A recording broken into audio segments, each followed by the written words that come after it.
जय हिंद दोस्तों, जय हिंद बच्चों।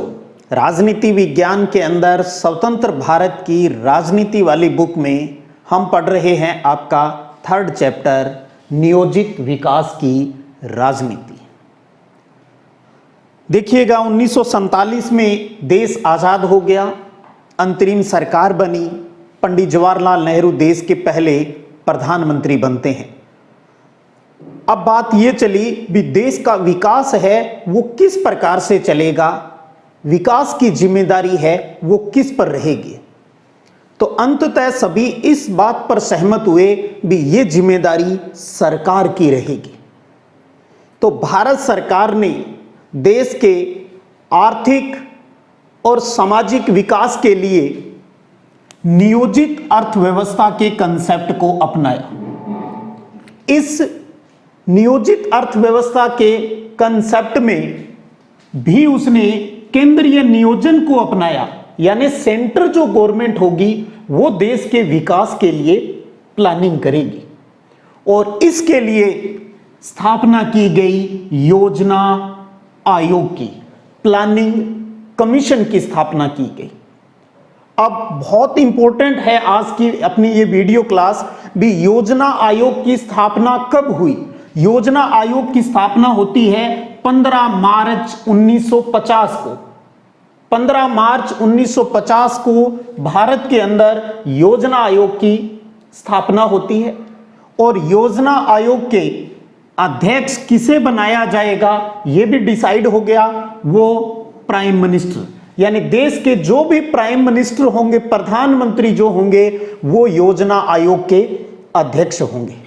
तो अब अगर आपसे कोई ये प्रश्न पूछ ले कि योजना आयोग के प्रथम अध्यक्ष कौन थे, तो आपके दिमाग में तुरंत आ जाने चाहिए भी योजना आयोग का जो अध्यक्ष है वो प्राइम मिनिस्टर होता है।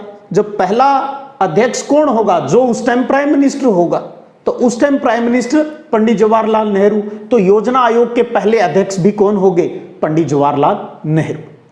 एक चीज यहां अच्छे से समझिएगा, हमारा जो संविधान लागू हुआ 26 जनवरी 1950 को, उसमें इस प्रकार के किसी भी इंस्टीट्यूट के स्थापना की बात नहीं कही गई थी। जो बात संविधान में नहीं लिखी गई और हम उसका निर्माण करते हैं तो इस प्रकार के इंस्टीट्यूट को कहा जाता है गैर संवैधानिक संस्था। तो योजना आयोग एक गैर संवैधानिक संस्था है क्योंकि इसकी स्थापना सरकार ने की थी भी हमें एक सलाह मिल जाए भी विकास है वो कैसे और किस प्रकार से करना है। तो एक तरीके से योजना आयोग है वो एक एडवाइजरी इंस्टीट्यूट था, यानी एक सलाहकारी संस्था थी। ये अपनी सलाह रखती थी गवर्नमेंट के सामने, एक अपना दस्तावेज प्रस्तुत कर देती थी भी इस प्रकार से आप ये काम कीजिए, देश की प्रोग्रेस अच्छी होगी। अब वो जो इनकी जो एडवाइस जो होती थी वो फिर मंत्रिमंडल के सामने रखी जाती थी और अगर मंत्रिमंडल उसके लिए सहमत हो जाता था तो इस योजना आयोग की गई जो सिफारिशें होती थी वो लागू हो जाती थी। तो ध्यान दीजिए 15 मार्च 1950 को योजना आयोग की स्थापना होती है। योजना आयोग का अध्यक्ष है वो प्रधानमंत्री होता है। योजना आयोग एक सलाहकारी संस्था थी और सलाहकारी संस्था की बातें कैसे लागू होती थी, जब मंत्रिमंडल की मंजूरी है वो मिल जाती थी। काम भी डिसाइड हुए भी योजना आयोग है वो किन कार्यों पर या किन उद्देश्यों के तहत पॉलिसियां बनाएगी और अपना काम है वो करेगी। तो यहां पर यह भी एक इंपॉर्टेंट प्रश्न बनता है भी योजना आयोग के कार्य है वो बताइए। तो पहला कार्य देखिए, महिला और पुरुष सभी नागरिकों को आजीविका के पर्याप्त साधनों का समान अधिकार होगा। सबके समानता के लिए यह काम करेगी। आजीविका मतलब जीवन यापन, तो जीवन यापन के जो भी संसाधन हैं उनको समान अधिकार है वो देश के सभी नागरिकों को, चाहे वो महिला है, चाहे पुरुष है, चाहे छोटा है, चाहे बड़ा है, सबको समान अधिकार है वो देगी। दूसरा ये था कि समाज के भौतिक संसाधनों के, चाहे समूह की बात कर ले या उनके नियंत्रण को, तो भौतिक संसाधनों के समूह और नियंत्रण को इस प्रकार से बांटा जाएगा भी सभी की भलाई हो, यूं नहीं है भी किसी पर्टिकुलर कुछ बड़े लोगों के लिए ही विकास के बारे में सोचा जाएगा, ऐसा नहीं है। सबके भलाई के लिए ये इंस्टीट्यूट है वो काम करेगा। इसके बाद आई कि अर्थव्यवस्था का संचालन ऐसे किया जाएगा कि धन या उत्पादन के साधन भी, पैसा और जो चीज उत्पादन के साधन जैसे कोई भी इंडस्ट्रियां हो गई, फैक्ट्रियां हो गई, उनकी बात एक जगह केंद्रित न हो जाए तथा लोगों की भलाई बाधित नहीं हो। गौर कीजिएगा, तीसरा काम क्या है? अर्थव्यवस्था का संचालन ऐसे किया जाएगा भी धन या उत्पादन के साधन एक जगह केंद्रित न हो जाए। कहीं यूं नहीं हो भी बड़ा धनवान आदमी है उसके पास ही पैसे इकट्ठे हो जाए और जितनी भी फैक्ट्रियां, इंडस्ट्रियां सब कुछ चल रही है उनका मालिक भी वो बन जाए। ऐसा नहीं करना है, क्योंकि अगर ऐसा हो गया तो फिर तो हम पर्टिकुलर किसी एक दो व्यक्ति का ही जो विकास वो करेंगे, फिर गरीबी कहां से मिटेगी, कैसे हम गरीबी, बेरोजगारी इनसे मुक्ति पाएंगे? तो इन चीजों का भी ध्यान है वो योजना आयोग को रखना था।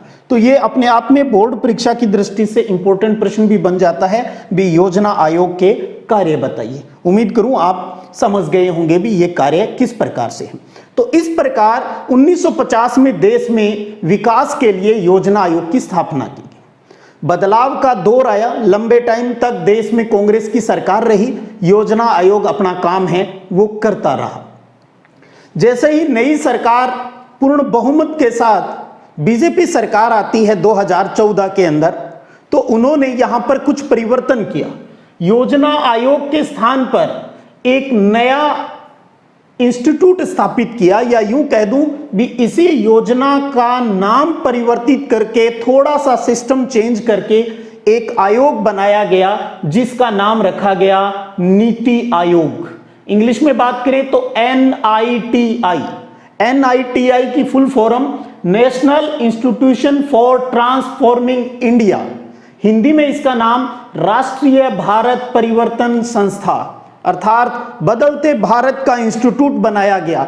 तो आज योजना आयोग जो शब्द है ये खत्म हो चुका है और योजना आयोग के स्थान पर एक नया संस्थान स्थापित कर दिया गया है, उसका नाम ले लिया है और वो है नीति आयोग। इसकी स्थापना आपको याद रखनी है 1 जनवरी 2015। तो योजना आयोग के स्थान पर नीति आयोग की स्थापना की गई। तो नीति आयोग की हिंदी और इंग्लिश में फुल फॉर्म याद रखने की कोशिश कीजिए। और नीति आयोग की स्थापना हुई 1 जनवरी 2015 को। नीति आयोग का भी अध्यक्ष योजना आयोग की तरह जो प्राइम मिनिस्टर होते हैं वो ही नीति आयोग के अध्यक्ष होते हैं।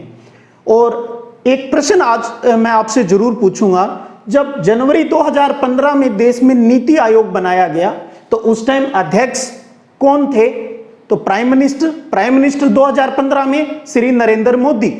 उसके बाद में एक प्रश्न जो मैं पूछना चाह रहा हूं वो ये है भी नीति आयोग के प्रथम उपाध्यक्ष कौन थे?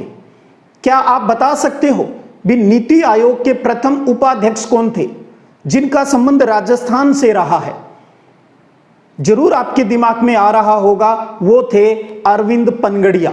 अरविंद पनगड़िया नीति आयोग के पहले उपाध्यक्ष थे, जो कुछ टाइम उपाध्यक्ष है वो इसके रहे, क्योंकि अध्यक्ष के बाद में मुख्य जो जिम्मेदारी होती है काम करने की वो उपाध्यक्ष की होती है। यही सेम काम इधर होता था योजना आयोग में, यही सेम काम है वो नीति आयोग में होता है। कुछ परिवर्तन किया गया, उस पर भी हम बात कर लें। भी योजना आयोग के अंदर हमने ये समझ लिया भी कब स्थापित हुआ, कैसे काम करती है योजना आयोग, यानी प्लानिंग भी है तो वो कितने टाइम के लिए और किस प्रकार से हो। इसके लिए भी भारत सरकार ने सोवियत संघ USSR की तर्ज पर ही काम किया और योजना आयोग के अंदर लेकर आए वो पंचवर्षीय योजना, यानी 5 साल की योजनाओं पर काम करेंगे हम। हर 5 साल बाद हमें देश का विकास कैसे करना है, किन प्राथमिकताओं को ध्यान में रखकर करना है, इसके लिए योजना आयोग ने पंचवर्षीय योजनाओं को शामिल किया। यहां एक बड़ा परिवर्तन है, नीति आयोग अब 15 साल के लिए काम करता है। भी 15 साल एक लंबे टाइम, दीर्घ टाइम को ध्यान में रखकर है वो प्लानिंग करेगा, और योजना आयोग करता था 5 साल के लिए। तो आई पंचवर्षीय योजना।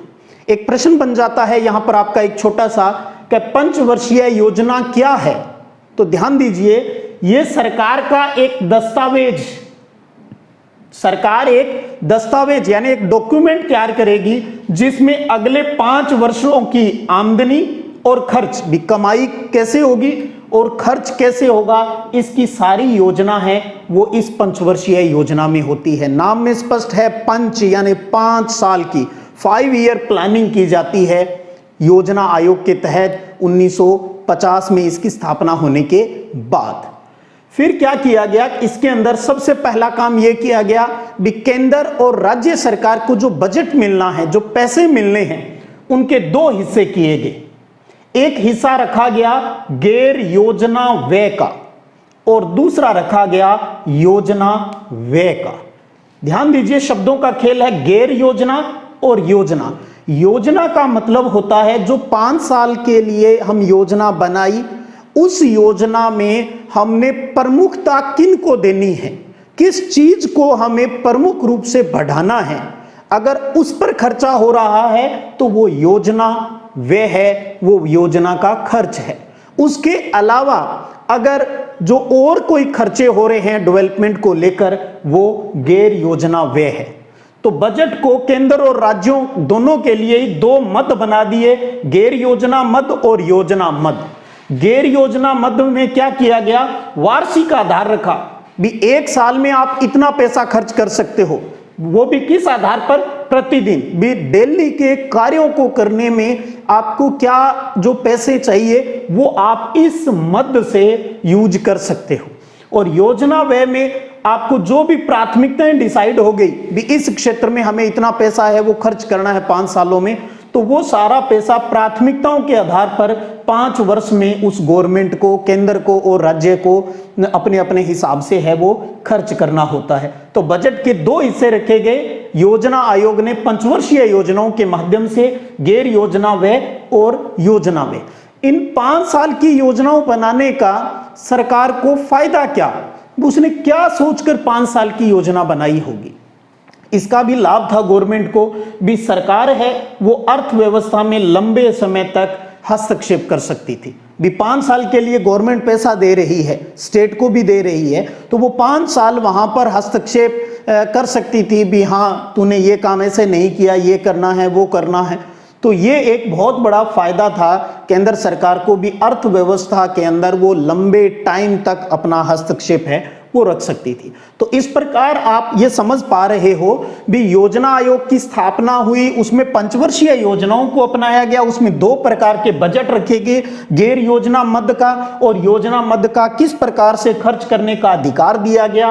क्या केंद्र सरकार को लाभ था, क्योंकि केंद्रीय नियोजन पढ़ रहे हैं, सेंट्रल प्लानिंग हम इसके ऊपर पढ़ रहे हैं। और साथ में हमने ये भी जान लिया भी आज योजना आयोग शब्द नहीं है, बल्कि इसके स्थान पर एक नया रूप आ गया है, वो है नीति आयोग, जो 1 जनवरी 2015 में इसकी स्थापना है वो की गई। और इसके अध्यक्ष प्रधानमंत्री होते हैं, योजना आयोग के अध्यक्ष भी प्रधानमंत्री होते हैं। ये एक गैर संवैधानिक संस्थान है, अर्थात ये सरकार को सलाह देने वाली संस्था है, इंस्टीट्यूट है भी, देश का विकास किस प्रकार से किया जा सकता है।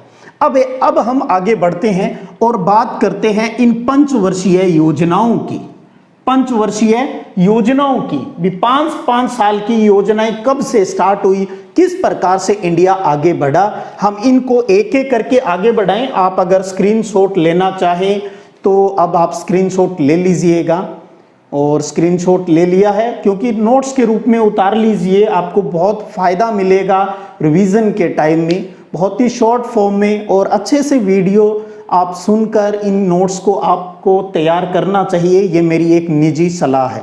चलिए आगे बढ़ते हैं और बात करते हैं ये पंचवर्षीय जो योजनाएं हैं, यानी 5-5 साल की जो प्लानिंग है वो किस प्रकार से आगे बढ़ी। यहां से मैं एक बार इसको इरेज कर लेता हूं। तो अब बात आती है भी सबसे पहली जो पंचवर्षीय योजना है वो कब स्टार्ट हुई और कब तक उसका टाइम पीरियड था। सबसे पहले तो हम इसको जानते हैं। लीजिए, पंचवर्षीय योजना में नंबर 1, यानी नंबर 1 का मतलब है पहली पंचवर्षीय योजना 5 साल की। इसकी स्टार्टिंग है 1 अप्रैल 1951 से 31 मार्च 1956 तक। तारीख नहीं याद रहे तो ये याद रखें 1951 से 56, 51 से 56, 51 से 52 1 साल, 52 से 53 2 साल, 53 से 54 1 साल, फिर आगे फिर 54 से 55, फिर 55 से 56, तो 5 साल हो गए। अब बात ये सोचिए भी 1 अप्रैल से 31 मार्च का क्या फंडा है, तो हर देश के अंदर एक फाइनेंशियल ईयर डिसाइड होता है, वित्तीय वर्ष भी कब से कब होता है। तो भारत के अंदर जो वित्तीय वर्ष है, फाइनेंशियल जो ईयर होता है, वो 1 अप्रैल से शुरू होकर अगले साल 31 मार्च तक होता है। तो भारत के अंदर फाइनेंशियल ईयर यानी वित्तीय वर्ष का टाइम पीरियड क्या होता है, 1 अप्रैल से 31 मार्च।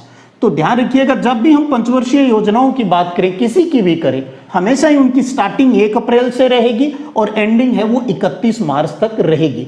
तो भारत के अंदर पहली पंचवर्षीय योजना कब शुरू हुई, 1951 से शुरू हुई और 1956 तक रही।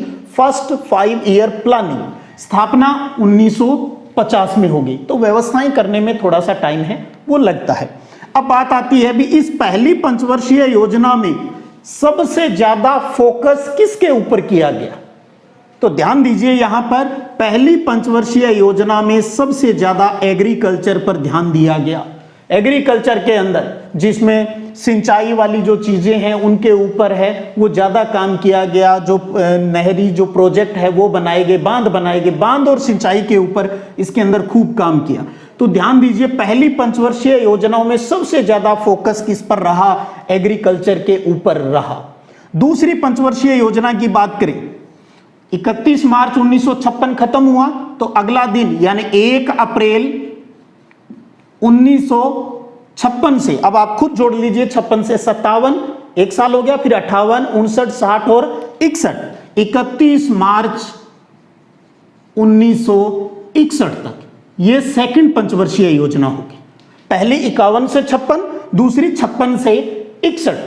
अब बात आती है भी इस सेकंड पंचवर्षीय योजनाओं में किस पर ज्यादा फोकस किया गया, तो वो किया गया इंडस्ट्री के ऊपर, उद्योगों के ऊपर गवर्नमेंट ने ज्यादा फोकस किया। ज्यादा बजट है वो उद्योगों के ऊपर खर्च किया, भी ज्यादा से ज्यादा इंडस्ट्रियां स्थापित की जाए। और पहले में कृषि, दूसरे में उद्योग की बात आती है। कौन इनके योजनाकार थे, क्यों पहली में कृषि पर ज्यादा खर्च किया गया, क्यों दूसरी में उद्योगों के ऊपर खर्च किया गया, ये सारी बातें विस्तृत रूप से हम अगले वीडियो सेशन में समझेंगे। क्योंकि हमारे सिलेबस के अंदर पहली पंचवर्षीय योजना और दूसरी पंचवर्षीय योजना की विस्तृत बातें ही हैं। तो हमें अच्छे से समझना है किसने बनाई योजना, क्यों एग्रीकल्चर के ऊपर ज्यादा खर्च किया, बाद में ऐसा क्या हो गया भी उद्योगों पर ज्यादा खर्च करना पड़ा, क्या पहली में कृषि पर खर्चा करना ज्यादा सही था या दूसरी में उद्योग पर ज्यादा खर्चा करना सही था, या यहां भी विरोधाभास की स्थिति थी। ये सारी बातें हम अगली क्लास में समझेंगे। आज हम हमारे सिलेबस के अकॉर्डिंग पंचवर्षीय योजनाओं को थोड़ा सा समझना चाह रहे हैं। तो 51 से 56, 56 से 61 हुआ। उसके बाद बारी आती है तीसरी पंचवर्षीय योजना की, 1 अप्रैल 1961 से लेकर 31 मार्च 1966 तक, ये हो गए 5 साल, 1961 से 1966।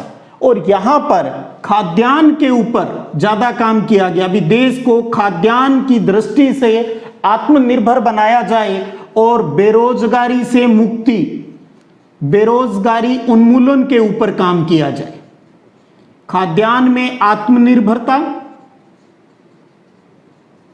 और बेरोजगारी उन्मूलन, उन्मूलन का मतलब होता है जड़ से खत्म करना, भी बेरोजगारी खत्म करेंगे।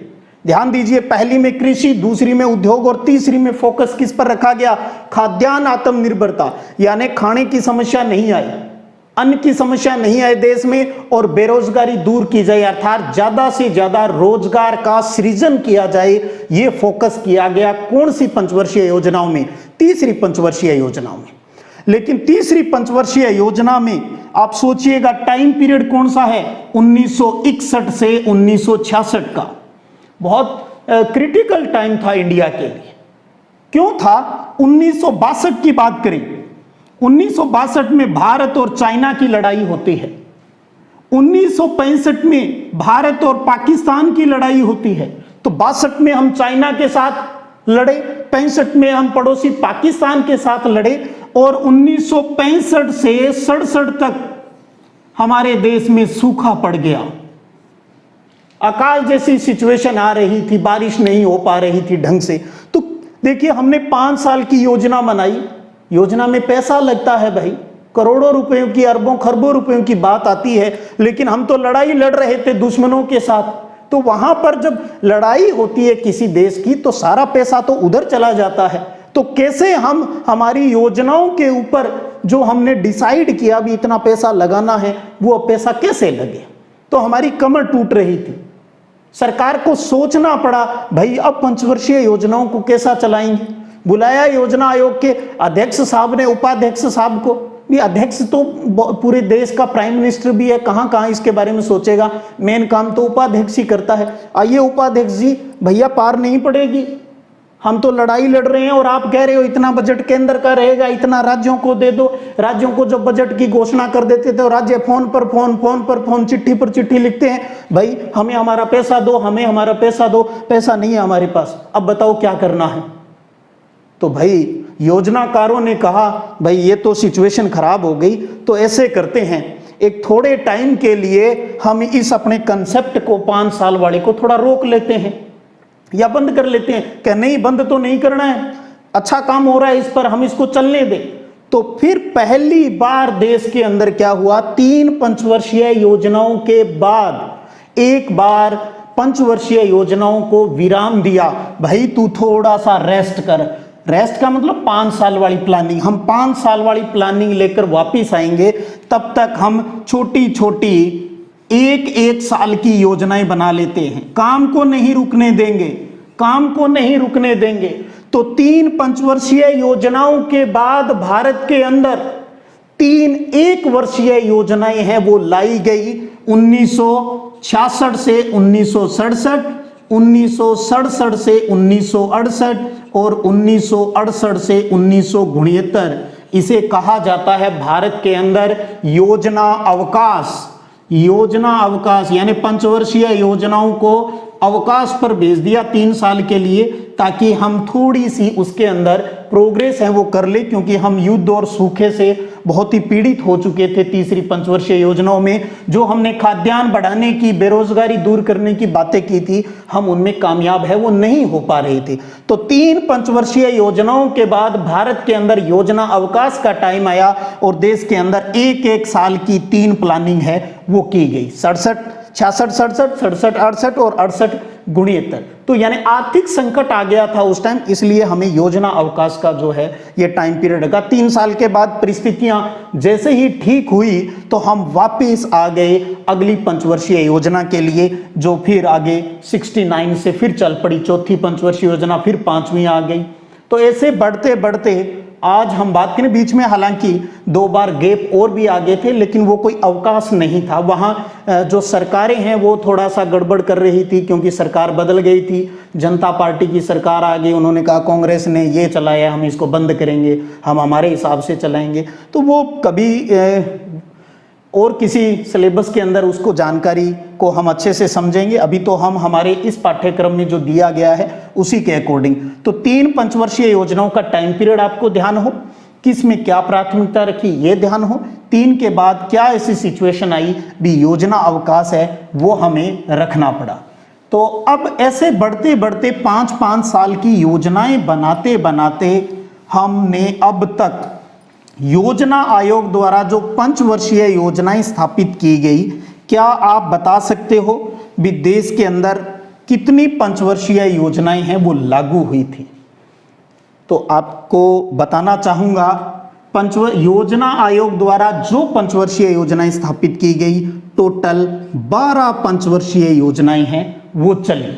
अब ध्यान रखिए, 12वीं पंचवर्षीय योजना, मैं सीधा ही 3 से 12वीं पर आ गया। आपको ये कंफ्यूजन हो सकता है, सर 12वीं का टाइम पीरियड कैसे याद रखेंगे, अंगुलियां घिसते ही रहेंगे 5-5, फिर हमें तो ये नहीं पता चल पाएगा कब बीच में और भी गैप आ गए।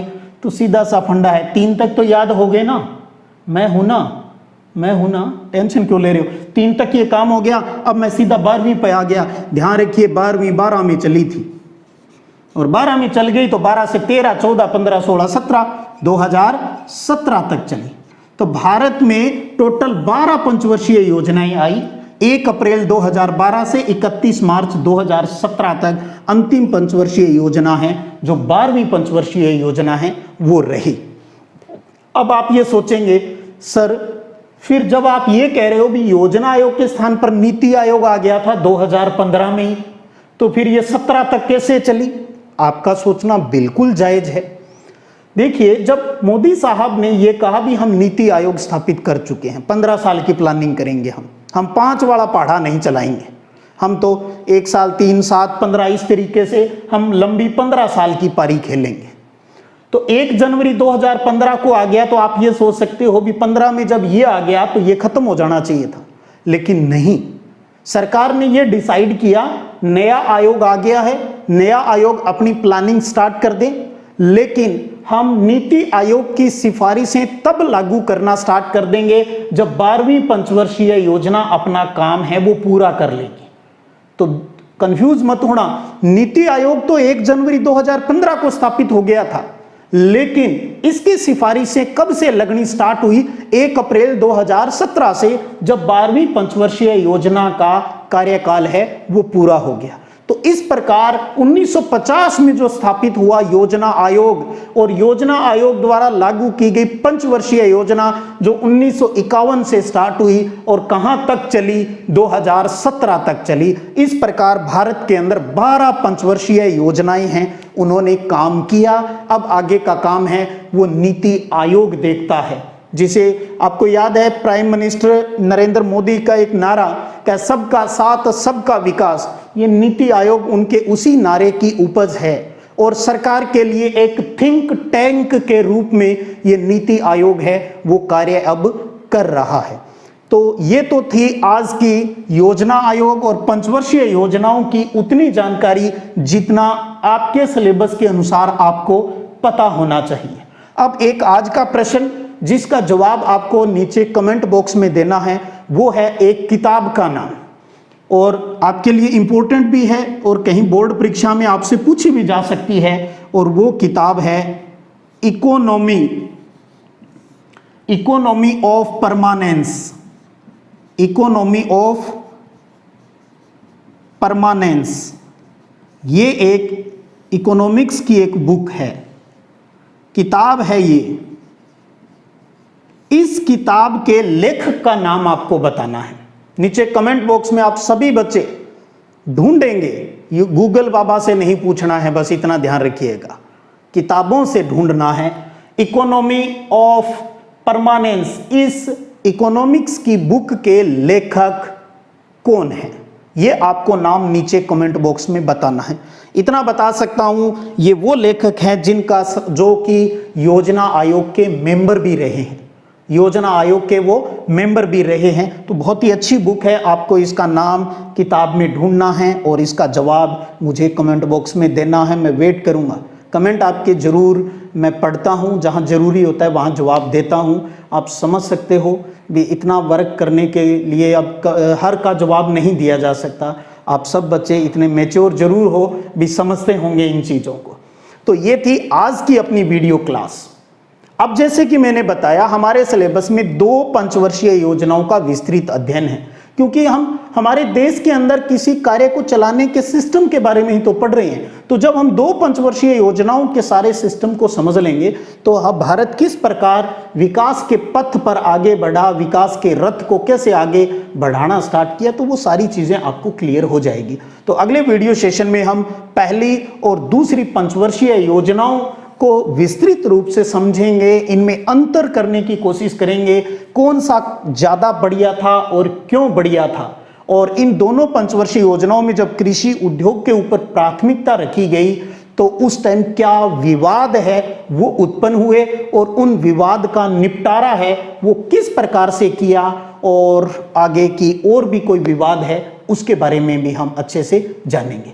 चलिएगा, फिर मिलते हैं अगले वीडियो क्लास में। तब तक आप सब बच्चों को जय हिंद, जय भारत।